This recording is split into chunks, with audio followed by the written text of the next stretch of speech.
Tere! Väga tore on siin kõigi silme all niimoodi olla ja ennast lahti rullida. Mulle tundub, et toidukulud on selline asi, mis puudutab, ilmselgelt mitte tundub, see on fakt, see puudutab igaühte, et see ei ole valikuline. Ja kui me räägime toidukuludest, siis sageli me räägime sellest, et kas me proovime neid kuidagi madalal hoida, kas me proovime neid kontrolli all hoida. Mina olen tulnud täna siia eelkõige rääkima sellest, kuidas mina üritan neid kontrolli all hoida. Mitte, et ma oleks selline priiskaja, aga mina ei ole ka see inimene, kes on täna tulnud siia rääkima, et kust leiab kõige soodsamat hakkliha. Sest et minu jaoks, ma olen tegelikult aastaid olnud kogumispäeviku liige ja ma olen näinud seal gruppides hästi palju vestluseid sellist seinast seina, kus inimesed jagavad siis oma igakuiseid toidukulusid ja ma olen alati vaadanud seda niimoodi, et ma tunnen, et mul läheb seest nagu süda hakkab kloppima, selg läheb higiseks. Olenevalt eluperioodist ma olen vaadanud, mõelnud, et appi. Inimesed elavad väga hästi, neil on nii palju raha, kus nad nii palju raha toidule saavad panna. Ja teisalt olen vaadanud, mõelnud, et vau, et mina olen hoopis see, kes priiskab. Et see tänane teema, mis ma siin 20 minuti sisse üritan nagu ära mahutada. See on selline, et ma tean, et ma loon praegu pinnase panna ennast teile siis nii-öelda nagu söödaks. Ehk siis pärast saate mul anda märku, kas te tunnete, et ma olen priiskaja või mitte. Aga natuke minust, juba paari lausega siin kõlas, et ma olen 3 lapse ema. Ja mul on 9, 7 ja 5 aastane poeg. Väga hea isuga lapsed. Mul on abikaasa väga hea isuga. Tundub, et ka tema on endiselt kasvav organism, sest et nad söövad tohutult palju kõik. Mul on ka koer, kes sööb palju.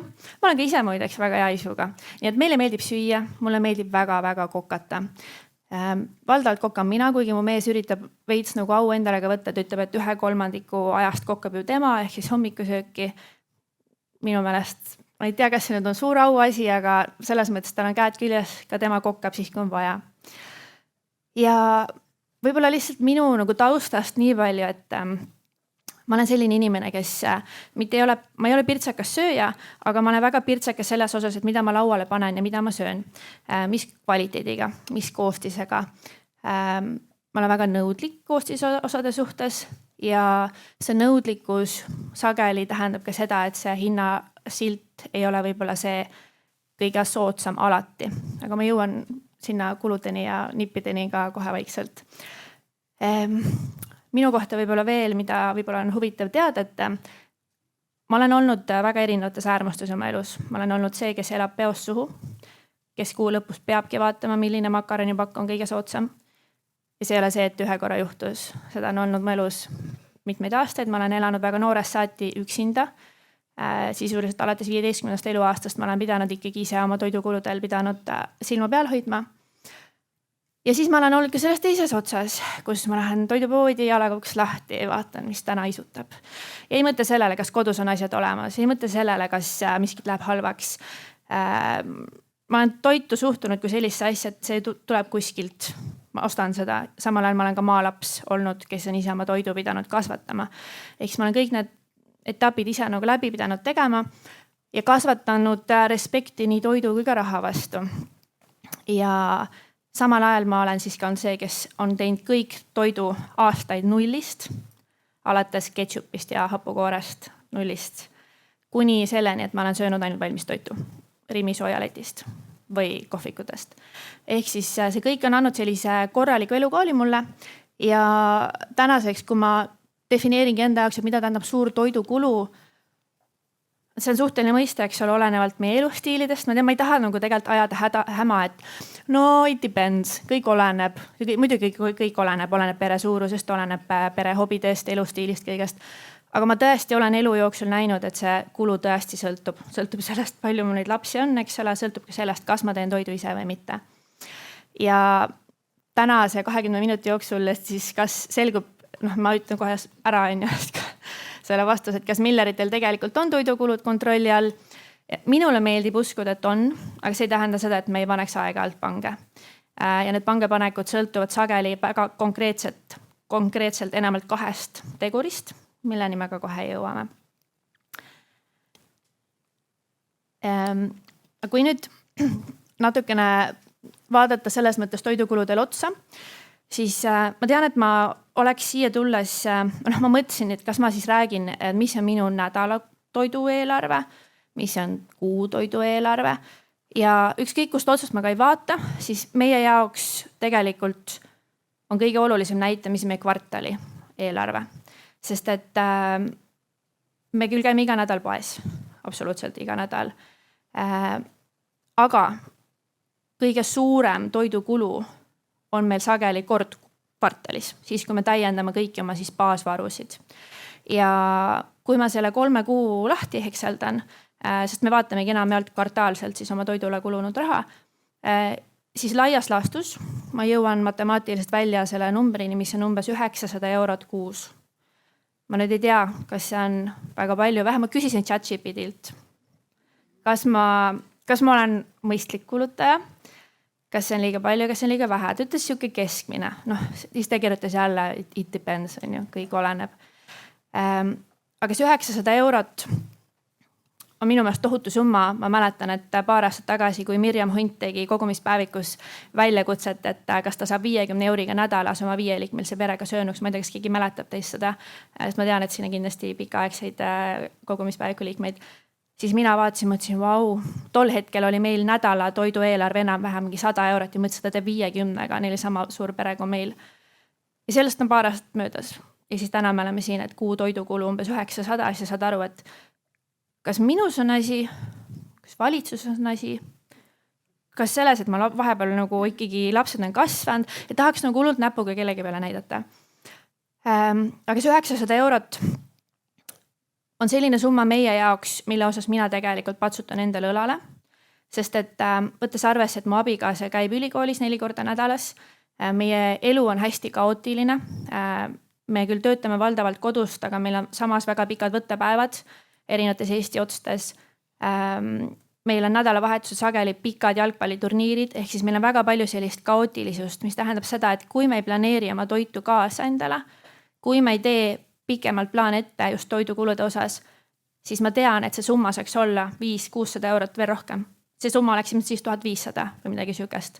Sest et kui ma vaatan kas seda, et kui palju me kvartaalselt, näiteks Rimi äpp mul näitab, et kui palju ma olen kokku säästnud raha suuremaid oste tehes, ette planeerides, siis ma oskan selle arvutada, pluss ma oskan väga hästi arvutada, et kui ma lähen 5-liikmelise perega näiteks jalkaturniiri ajal nädalavahetusel kuskile puitkasse, et 5 inimesele süüa osta, siis see summa on selline, et seljast higi nii nagu nõretab lihtsalt, sa ei taha su käsi värs, sa ei taha maksta seda, sa tead, et poole tunni pärast sul on tegelikult kõht uuesti tühi, see pole ka täisväärtuslik, aga sa maksad see 50 eurot ära, 60 eurot ära ja kui sa need kulud siin otsa liidad, siis ma arvan, et see 900 eurot väga hästi planeerides 5-liikmelise perega sellise elutempo ja stiiliga, nagu meil on, ma arvan, et see on viisakas summa. Te võite pärast öelda, kas teie meelest on palju või vähe, et mul on äkki arenemisruum ikkagi.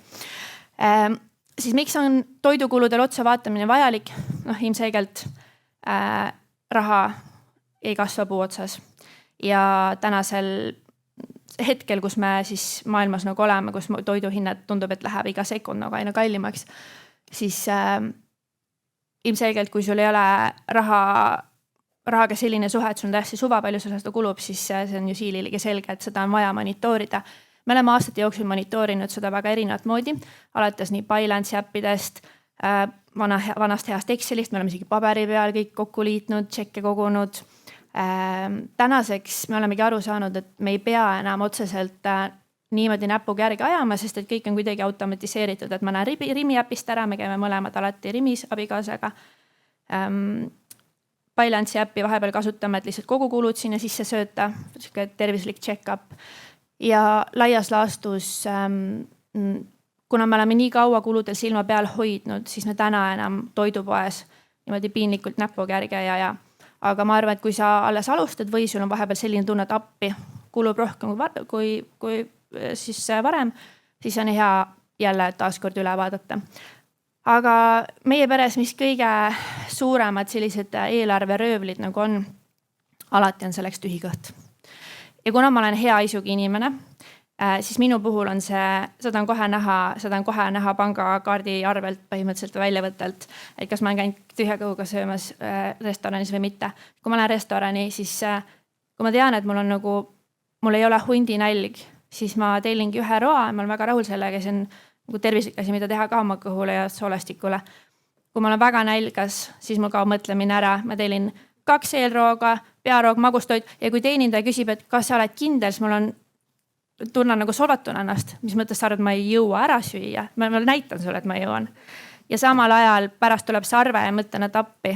Nagu see arve oleks vabalt poole väiksem, kui ma oleks tellinud ühe roa, rahulikult lasknud toidul seedida ja eluga edasi läinud. Aga minu jaoks on tühi kõht alati kõige suurem vaenlane. See on kõige suurem vaenlane, kui ma keeran tanklasse sisse, et ainult tankida. See, et no one ever on ju, ainult tankida. Tühi kõht on mängus, siis sa tuled sealt jälle välja hunniku asjadega. Samamoodi toidupoodi minnes, kui sa planeerid nädala toidu kava tühja kõhuga, vahet pole, kas teed seda e-poes või päriselt sinna poodi minnes. Esimene asi, mida sa tunned, mis lõhn, saiakeste lõhn on ju. Sa ei saa ju, see on juba tehtud niimoodi, et sa ei pääse sealt peauksest sisse.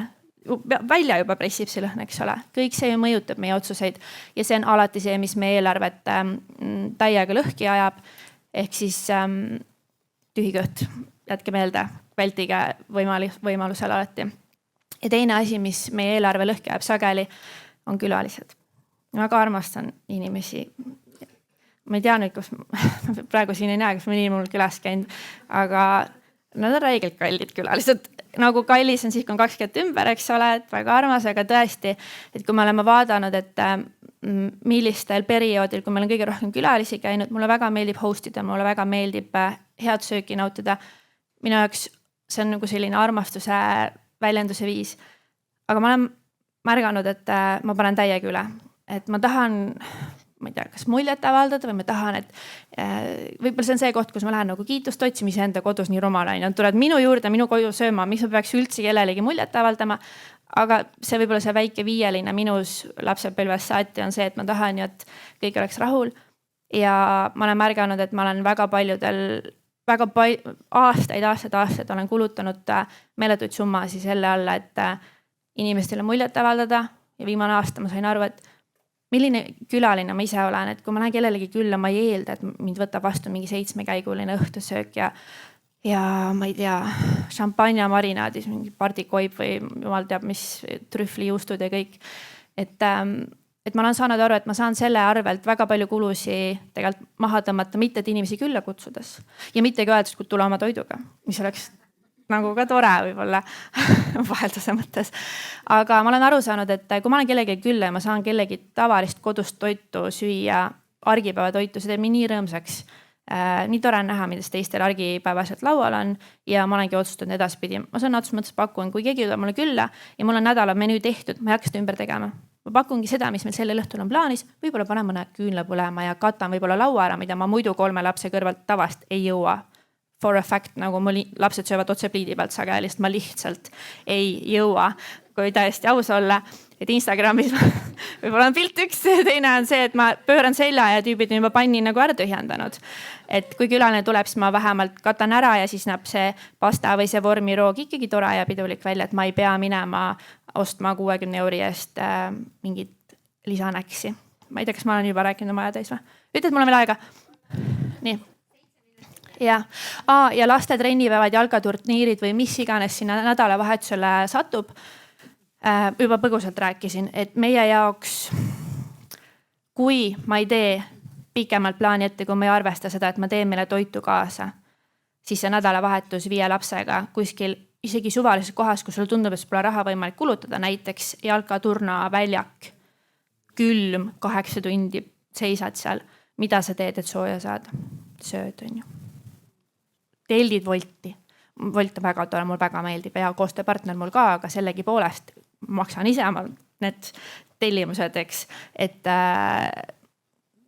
kohe, kui ma eksin selle vastu, et ma ei tee plaani, siis see nädalavahetus tuleb väga kalliks maksma. Ja seda ma olen õppinud, see on see koht, kus ma saan ja peangi ka raha kokku hoidma. Aga nüüd lihtsalt, et täita nüüd kiired need järgmised minutid, mis mul alles on. Kas mul on 5 minutit või?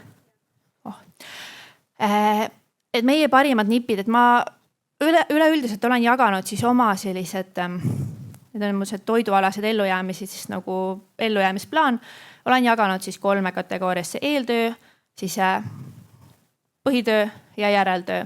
Mitte põhitöö, järeltöö tegelikult on ju põhitöö, kus sa kokkad, aga selles mõttes sel hetkel, kui sa teed tellimust ja sel hetkel, kus sa asud seda raha nagu kulutama, mõtlen selle all siis see põhitöö. Ja siin ongi siis see juba rääkisin ka, söön eelnevalt kõhu täis, vahet pole siis kas nimekirja koostades, e-poes lihtsalt sirvides. See on ülioluline, eks ole, et meil veresuhkur ei langeks kriitilise tasemeni, kus me hakkame idiootseid asju tegema. Alati vaata, mis on kapis olemas, alati. Ja ma olen oma Instagramis jaganud aastate jooksul hästi palju igasuguseid ülejäägi toite. Minu jaoks on see natuke sihuke sport, hasart, et mida mingist asjast teha saab. Kui tundub võimatu, veel huvitavam, et üks mingi veits sihuke sinakas, hallikas lillkapsas, kus sa veel mõtled, et kui ma siit veits ära lõikan, seda tegelikult näeb viisakas välja. Mulle tegelikult väga meeldib siuksed väljakutsed endale esitada, mida ma sellest valmistada saan.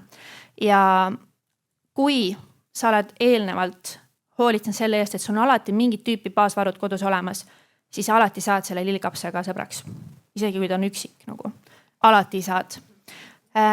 Minu jaoks kõige suurema sellise loomingulise vabaduse annab see, et mul on palju ürte, maitseaineid, maitseõlisid, mis iganes, sest need on need asjad, kui sul on, ma ei tea, me paneme, eks ole, 3 inimest kõrvuti, anname kätte tomatipüree, pasta, sibul, kõik on ju. Ja sul on lihtsalt kapis erinevad ürdid, kõik inimesed saavad täiesti erineva roa sellest teha tegelikult, sest need maitsed täiesti erinevalt. Ja kui sul on väga hea seis maitseainetega, ürtidega ja sa oled katsetanud, sul on alati millestki süüa teha. Siis nimekirjad.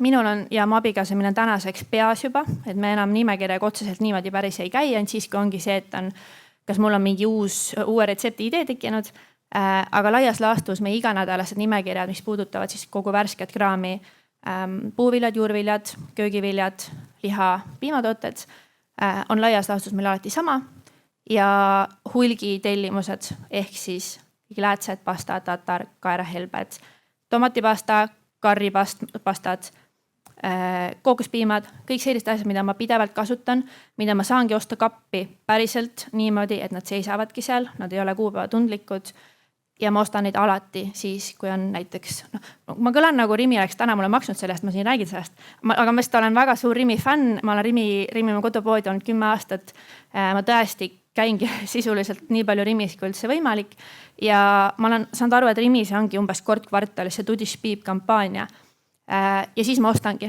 enamjaolt oma kõik sellised baasvarud ära, sest et siis ma saan väga suure soodukaga, väga paljud asjad ongi -30% või võtta 2 maksad, võtta 2 maksad 1 eest, on ju. See on tohutu hinnavõit ja see on ka toidu turvalisuse mõttes minu jaoks, et ma tean, et kui ma ei saa näiteks see nädal, mul on lihtsalt niivõrd kiire, et ma ei jõuagi poodi. Ma võin vabalt mitu nädalat tegelikult hakkama saada ka ilma värske kraamita, kuigi lihtsalt tervise seisukohast see ei ole võib-olla kõige targem tegu, aga saab hakkama. Hooajaline varumine minu jaoks ülioluline, samamoodi suvel. Kõik asjad lähevad käiku, mis vähegi võimalik. Mustikad, maasikad, vaarikad, kõik me kas siis vanaema korjab või siis olemegi leidnud väikesed siis tublid korilased, kellelt me ostame neid oluliselt soodsam osta külmkapivarusse ja meil ongi ostetud eraldi sügavkülmiku kapp selleks, et me saaks kõiki neid asju varuda. Seened, kõrvitsad, astelpajud, absoluutselt kõik asjad. Kui me suvel teeme selle eeltöö ära, sisuliselt terve aasta mureta ja jällegi ülisuur võit. Samuti ma juba rääkisin, ajastan siis kampaaniatele, reedetele. Rimis reedeti me käimegi üldiselt sellepärast, et siis on värske siis värviline kraam on -15%, köögiviljad ja juurviljad ja uudiskirjad. Ma muidu ei ole uudiskirjade fänn, aga teatud kohtadel, kust ma e-poest asju tellin, eriti toidukraami osas, alati jälgin uudiskirju. Sest et uudiskirjades reaalselt inimesed, sinna pannakse nagu sooduskoodi asju. Et nagu väga vähesed inimesed avavad uudiskirju, aga tegelikult need kohad, kus sa päriselt aeg-ajalt kasutad, teed oma tellimusi, mitte telli kord aastas, lugege uudiskirju. Ja siis koha peal olen juba rääkinud ka, et täna nüüd siin mitte, aga oma Instagramis väga palju toidu päästmisest.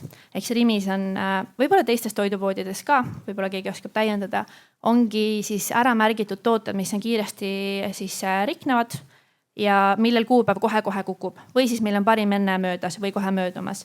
Ja nende toodetega enamjaolt on sageli -50%. Kuna mulle väga meeldib maheliha osta, nii palju mahedat kui üldse võimalik, siis seal ma skoorin väga tihti väga hea hinnaga erinevaid juustusid, piimatooteid ja kasutangi need näiteks esimese 2 päeva jooksul ära. Suurepärane ja hinnavõit. Ehk minu jaoks ongi see soodne toidukorv siis, kui ma saan soodsalt skoorida kvaliteetsed asjad. Ja see on minu jaoks kõige sellisem olulisem asi. Ja siis lõpuks üldiselt alati valdavalt kokkan nullist, nii palju kui mul vähegi võimalik on, sest see on reaalselt ka see, mis tagab meil või annab meile võimaluse mitmeks päevaks ette teha, et mu lapsed ei tule koju ja ei küsi raha, et poodi minna süüa osta, vaid et meil on alati midagigi võtta. Enne trenni, peale trenni, sest see on jälle see, kus nälg hakkab muidu dikteerima. Ja otsin inspiratsiooni TikTokist, YouTube'ist, Google'ist, et ma rääkisin sellest õnnetu lillkapsas on ju, mida sellega teha? Pea on tühi, eks ole, sa oled väsinud peale tööd. Toksi sisse sotsiaalmeediasse, ma ei tea, YouTube'i või TikTok'i või ChatGPT'sse. Mida teha sellega? Ja sa saad sadu ja sadu retseptiideid ja sul küllap kodus ikkagi midagi veel on, mida sellega teha. Siit skipin kiirelt selle, te oskate ise lugeda lõpuni. Ühe korra mainin, mis ma lõppu mõtlesin, et teen toidust pilt, et mitte ainult sellepärast, et minu töö on sisuloojana sotsiaalmeedias tänasel päeval, aga ma tegin seda ka enne, kui ma üldse minust sisulooja Instagramis sai. Sest et see oli see moodus, kuidas nendel päevadel, kui polnud ideid, ma lihtsalt kerisin tagasi oma kaamera rullis ja vaatasin, selle toidu järgi isutab, selle toidu järgi isutab. Et üks asi on teha nimekiri, aga kui sa näed seda pilti, mis sa oled teinud sellest toidust, siis sul tekib rohkem see tunne, et täna mul isutab, on ju. Et ainuüksi toidu nimekirja lugedes võib-olla ei olegi see, ma ei tea, ei pane pirni põlema.